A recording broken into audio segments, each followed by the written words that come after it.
be tempted to ask how everybody's doing, but I've only got about 15 minutes, so I better make this quick. But don't worry, I'll ask afterwards. It's no problem. Living on the autism spectrum. Oh, back up. Yes, great.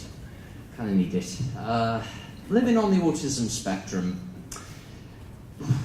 has always made me feel different as a person to my peers.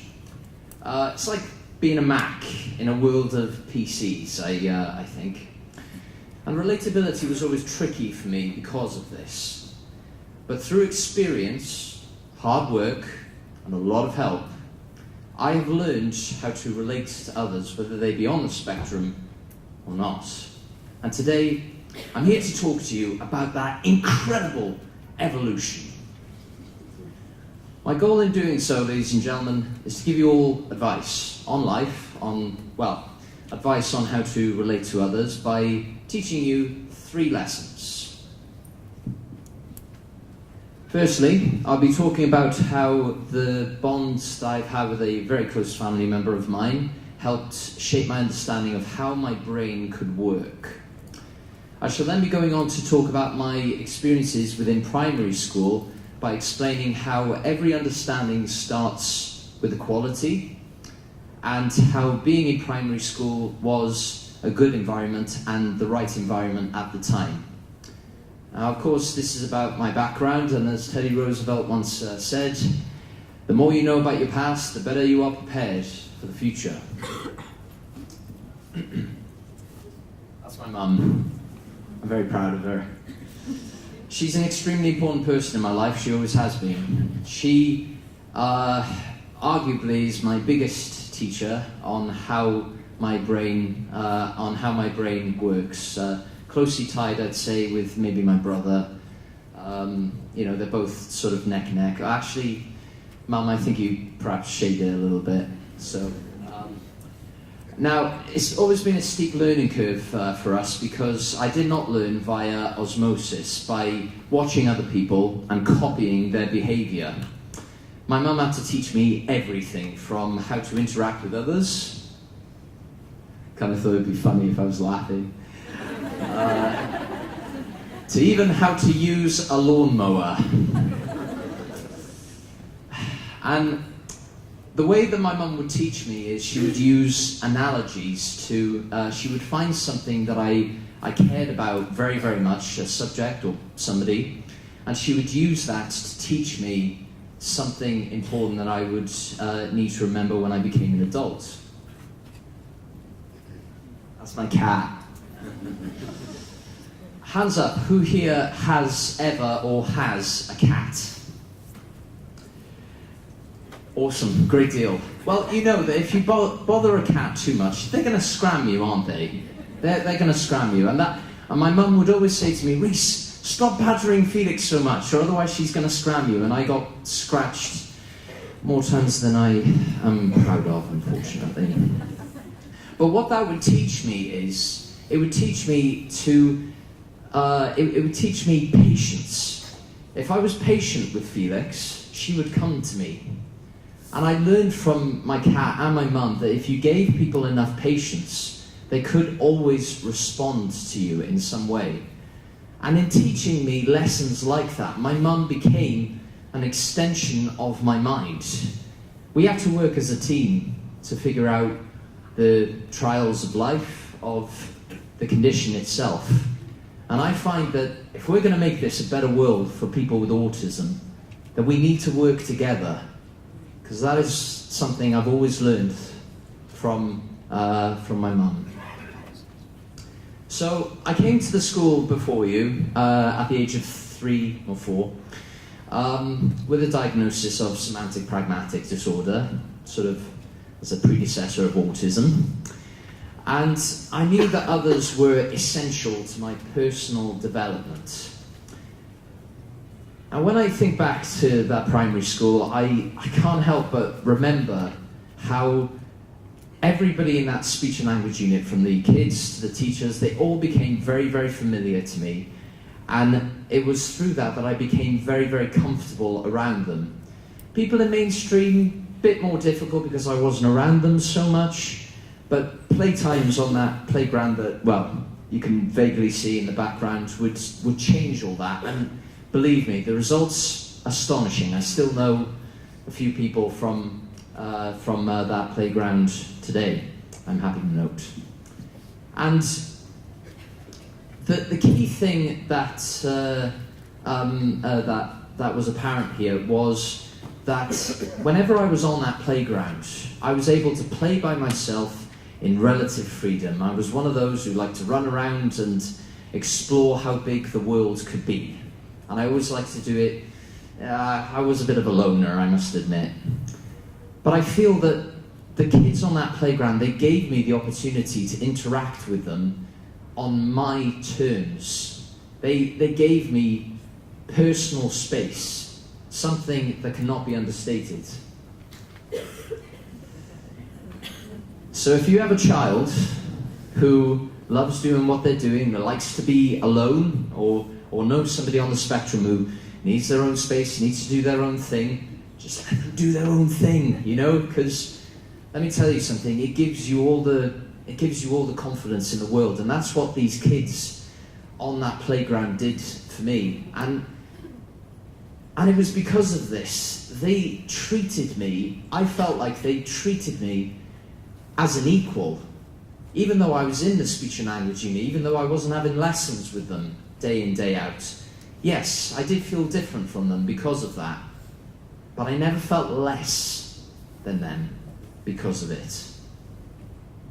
And I think that equality is extremely important in today's day and age. In the film Lincoln, Daniel Day-Lewis's character that you see before you said, "We begin with equality." That's the origin, isn't it? That's fairness. That's justice. I think he's right. And I think that, as we all know, Abraham Lincoln, the guy who brought in the 13th Amendment abolishing slavery in America, he stood up for equality. And in a way, don't we all do that when we fight for someone who is on the spectrum? Don't we do that whenever we treat somebody with respect? And I think that what this guy did, it shows us that an example has been set, an example that should always be met and aspired to. As a wise actor once said, it is not our abilities that show who we truly are. It is our choices. We can't control whether we've got autism or not. We can't control it. But what we can do is we can build from it, use it for playing video games or for interacting with others. It is our choices in life that show us who we truly are, not how we were born. And I had to realise that because my mum, she fought to get me in that speech and language unit in that primary school. It was up to me to make the most of it. It was a good environment. It was it was as important as an environment with chocolate, which, hands up, how many chocolate lovers have we got here? Yeah, quite a few. We need chocolate. And I needed that speech and language unit because in that unit, the lessons were, I don't remember specifically what information I learned. That it was quite a long time. It was quite a long time ago. Good God, it was over flipping heck. That 16 years nearly. I feel old. But what I do remember about that unit was it was big, it was spacious. The lessons, I think they made a bit of sense. I remember snippets, like, how to use eye contact, how to communicate, things like that. And that is all important because it taught me that a good environment is necessary when you go into a more challenging environment. Sort of like this one. This is my workplace. It's safe, it's supportive, it's quite eccentric, especially if you've got someone who loves to listen to the incredible soundtrack. You know who you are. Or Metallica, or Guns N' Roses, Red Hot Chili Peppers. Again, you know who you are here in this room. And it is one of challenge, and it makes a big difference because it gives you assuredness, it gives you focus, which you can then go and use in an environment like this one. I know what you think. I know you might be thinking, no, I do not drink a lot. I'll put your worries at end. Now, what intrigues me about this place is it's one of pressure. It's one of a lot of social pressure. It's got a lot of peer pressure as well. The amount of friends who have tried to get me to drink alcohol, too many to count. Too many to count. Again, you know who you are. But being in an environment like the unit and my workplace, it gave me the focus to be able to go into an environment like that and focus on the reasons why I decided to go into that environment. And I go into environments like that because it's a big challenge. It's a huge challenge. Like I said, a lot of social pressure. What's life without a little challenge, right? So, you got those who skateboard, those who do bungee jumping, for example. This, for me, is like going bungee jumping. And it would serve me well in probably what was one of the biggest risks, one of the most stupid risks that I've ever taken in my life. Because some of you might know, some of you might not, but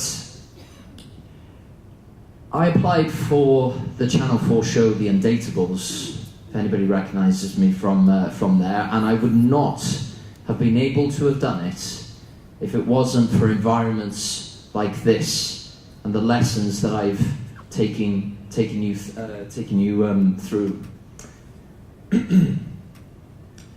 Again, my episode was able to garner 4 million people. That's 4 million people paying attention to autism. That's how I like to see it. And I'm quite proud of that. I'm quite proud of that fact, and I hope that it helps everybody. It helps as many people out there on the spectrum. Again, though, the comparisons to Liam Payne notwithstanding, I don't really see the resemblance there. I reckon my jaw is probably a lot more straight curved than his. His head kind of looks a little bit like a rugby ball, if I'm not mistaken. Good God, I'm going to get lynched by One Direction fans after. I take that back. He's a good-looking guy, I guess.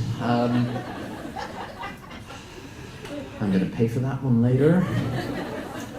But, so that's relatability, folks. I'll be around afterwards to take any questions if anybody has some. But remember, if we're going to make this a better world for people with autism, we need to communicate with each other, we need to help each other, and we need to talk to each other, even about the challenging stuff, like alcohol and social pressure and eccentric workplaces. Thank you very much.